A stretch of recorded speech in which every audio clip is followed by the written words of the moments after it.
Good morning, everyone. It is absolutely a glorious, beautiful day today. I absolutely love this planet that I live on. And that sky that you see right behind me, yes, it is in fact that blue. And the green behind me is that green. This video isn't photoshopped or edited in any way. So I want to talk to you today about brain chemistry and changing your brain chemistry and then changing your mind and how the two go together.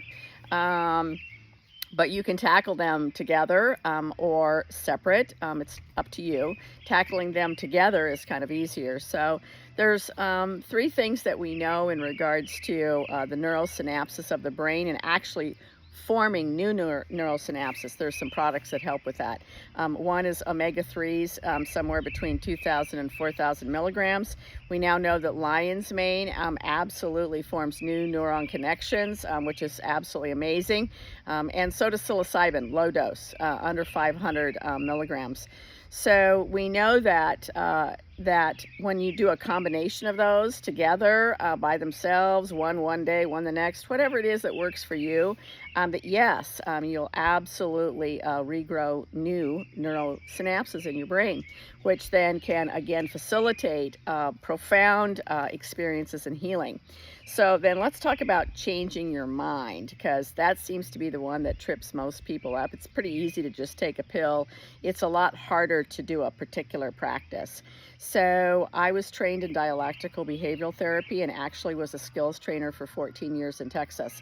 And we had an amazing program that actually changed people's minds and changed their lives.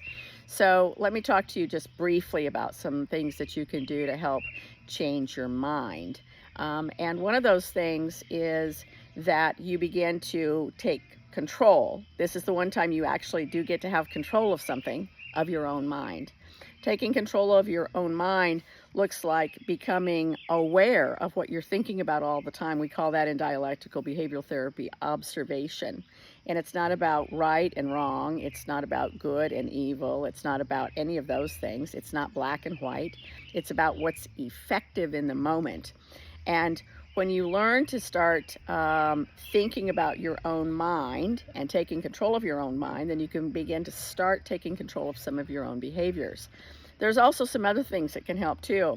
On the internet, if you get on YouTube, I played a lot of subliminal messaging that I received on the internet, and some Hertz for 52 or whatever it is.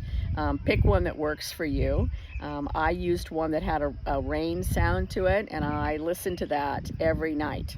And I ask, and then when you have a particular thought that's not productive, then what you need to do is recognize that thought and immediately, as fast as you can, turn the page.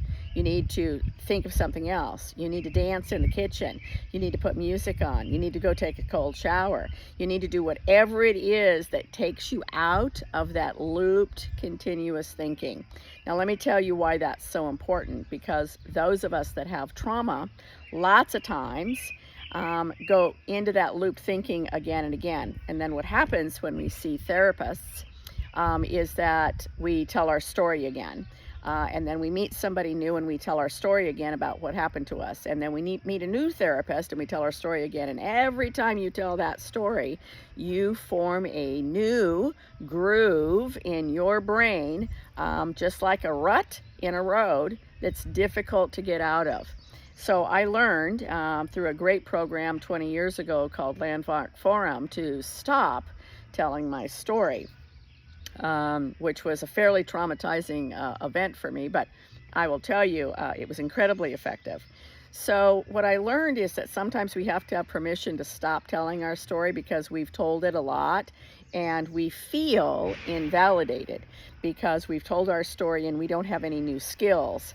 And part of developing a new story and a new attitude in regards to things that happen to us is getting out of the thinking that it shouldn't have happened to me and that I'm a good person and that bad things shouldn't happen to me and experiences that I don't like shouldn't come to me. It's all about the shouldn'ts, right?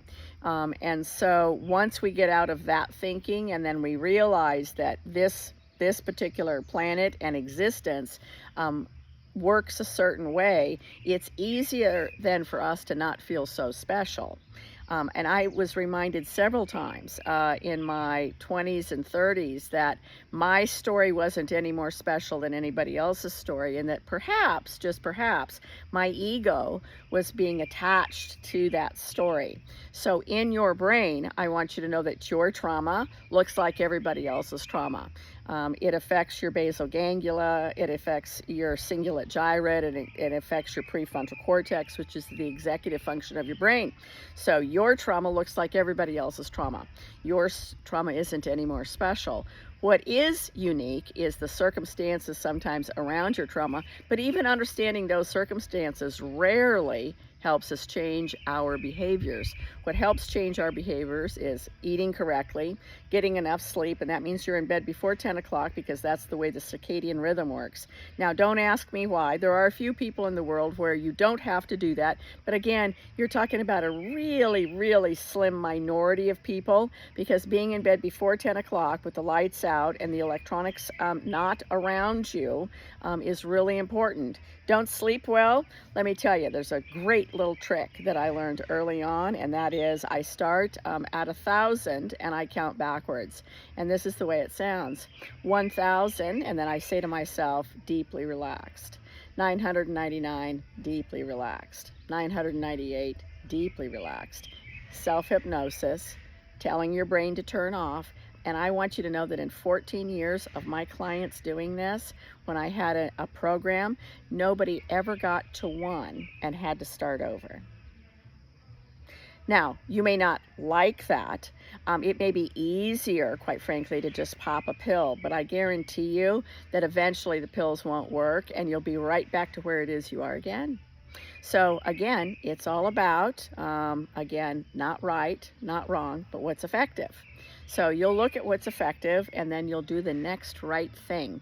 But you have the power within yourself to change your thinking 100% of the time. That's the gift that we were given about being on this planet, is the ability to have that power and to know that you co-create your existence every single day. Thanks so much for spending this time with me this morning. And just remember, no matter what's happening in your life, it is a glorious day, any day that we are above ground.